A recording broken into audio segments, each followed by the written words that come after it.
قبل أي شيء، إذا كنت من عشاق النادي الإفريقي، لا تنسوا الاشتراك في القناة وتفعيل الجرس ليصلكم كل جديد وحصري حول الفريق. استفاق النادي الإفريقي على تحركات وقرارات مفصلية في الأيام الأخيرة وسط جو متوتر داخل الإدارة. إدارة الفريق على وشك الإعلان عن سلسلة من القرارات المهمة تتعلق بتعيين ناطق رسمي جديد، مدير رياضي ومسؤول عن فرع كرة القدم، في محاولة لتصحيح الوضع وإعادة الانضباط للفريق.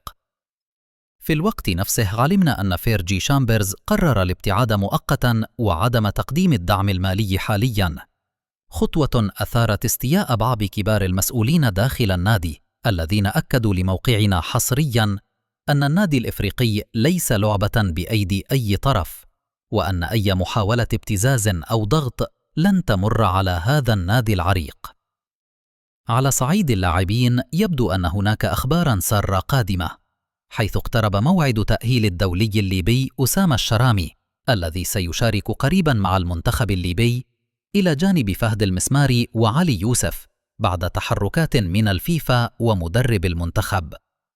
ويأتي هذا مع اعتذار رسمي من علي يوسف للإطار الفني بعد تراجع مستواه وارتكابه لبعض الأخطاء في المباريات الأخيرة. أما المدرب فوزي البنزرتي فقد وعد بتحسين الأداء في المواجهات القادمة، ويواجه تحديات كبرى أمام خصومه التقليديين مثل النجم والترجي قبل حسم مستقبله مع الفريق.